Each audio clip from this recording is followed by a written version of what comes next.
Pozdravujem vás, priatelia, v tomto povianočnom čase. Povianočný čas je dobrá príležitosť sa zamyslieť nad 3 mudrcmi alebo 3 kráľmi, ktorí prichádzajú ku novonarodenému Ježišovi až troška neskôr, možno do roka, dalo by sa povedať. Zaujímaví sú pre nás aj preto, lebo ich spomína v predvianočnom albume roku 2023 kapela A Hill to Die Upon. Táto severoamerická kapela natočila album, ktoré nazvala Black Divinity, Black Nativity, ako čierne narodenie, a pozvala si k tomu aj rôznych svetových umelcov, napríklad gitaristu speváka z kapely Nile, alebo Sakis Tolis z Rotting Christ tam hrá. Každopádne venujú sa tam týmto 3 kráľom a vianočným témam, tak my sa tomu môžeme povenovať tiež, aspoň v stručnosti. Jedna z prvých skladieb sa volá Hymna pre Marduka. Podľa babylonského a perského náboženstva, odkiaľ prišli títo mudrci alebo králi, bol Marduk stvoriteľ sveta. A tak v tomto sa viaceré národy zhodujú, že je nejaká inteligencia, nejaká bytosť, ktorú v staroveku volali Boh, aj my ho oslovujeme ako Boh, a ktorá stvorila svet. Zaujímavé je v tejto piesni, aj keby ste si našli pomocou Google nejaké texty staroveké, tak že tento Marduk pravdepodobne mal syna, tento stvoriteľ, ktorý sa narodil za púšťou a vtedy malo byť veľké svetlo. Tak 3 králi idú za svetlom a nachádzajú novonarodeného Ježiša. A jemu sa prišli pokloniť. Priniesli mu v skutku kráľovské dary, a preto sa domnievame, že boli bohatí.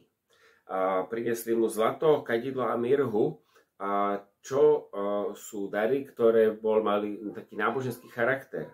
Zlato pre kráľa, kadidlo pre také kňažské používanie a mirhu, to je, tak symbolizuje proroctvo. Takže oni vedeli, že tento narodený malý Ježiš sa stane kráľom, že bude kňazom a prorokom. Tak to je dosť veľké náboženské povedomie. Tak títo kvázi pohania, mágovia, možno čarodejníci by sme povedali, vedeli, že kto sa vlastne narodil. Vedeli, že Ježiš sa stane raz Mesiášom, spasiteľom, záchrancom sveta. A oni prichádzajú a sa mu kláňajú. Čo to znamená? Kláňanie znamená, že uznáme veľkosť niekoho. Je väčší ako my. Je to odovzdanie sa a podriadenie sa jemu. Chcel by som spomenúť 3 momenty, ktoré môžu byť pre nás takou inšpiráciou z tohto príbehu. Skláňania sa Ježišovi týchto kráľov alebo mudrcov. Vzdialenosť. Aby sa k nemu dostali, museli prekonať veľkú vzdialenosť vtedajšími dopravnými prostriedkami. Cez púšť, cez hory, cez ťažkosti. Aj my, keď chceme získať pokoj, ktorý nám dáva Boh, nie je taký, ako dáva tento svet. A ten pokoj musíme prekonať určitú vzdialenosť. A Boh už ponúkol svoju ruku tým, že sa Ježiš narodil, a králi, mudrci prichádzajú ku nemu a získavajú od neho jeho dary. A pritom mu dávajú svoje. A čo vlastne mu dávajú? Oni čo mohli dať a čo môžeme dať aj my? Bohatstvo, majetok. Rôzne druhy majetku, ale ako Ježiš hovorí neskôr, to je to, čo nás môže oddelovať od Boha. Od toho šťastia, takého duchovného šťastia, ktoré dáva Boh. A tak oni mu dávajú to zlato. A aj my môžeme niečo dať Ježišovi zo svojho majetku.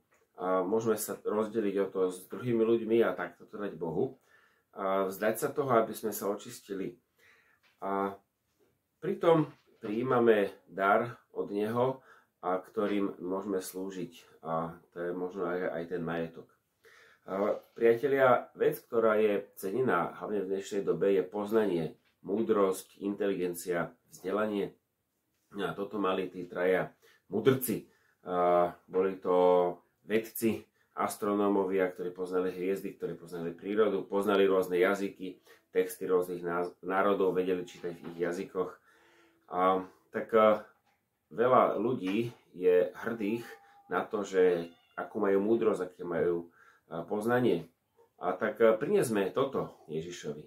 Toto sebou prináša určitý hriech moci, nadradenosti a pýchy a ovládania druhých, manipulovať s druhými. Priatelia, tak odovzdajme Bohu svoje poznanie, svoju múdrosť. Dajme to Ježišovi ku tým jasličkám a novonarodenému Ježišovi.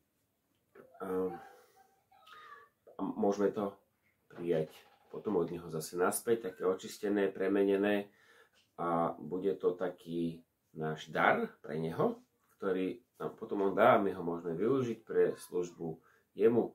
A aj poznanie môže slúžiť ako služba. Priatelia, moji milí, ktorí ma pozeráte, prajem vám do ďalšieho roka, kým prídu ďalšie Vianoce, prajem vám, aby tento novonarodený Ježiš vo vašom živote nezostal malým Ježišom, ale aby mohol vo vašich životoch rásť a aby ste mohli prežiť aj to ukrižovanie, jeho smrť, jeho vzkriesenie a jeho vládu vo svojich životoch, v každej oblasti jeho života. Metalové Vianoce vám prajem, metal blessing.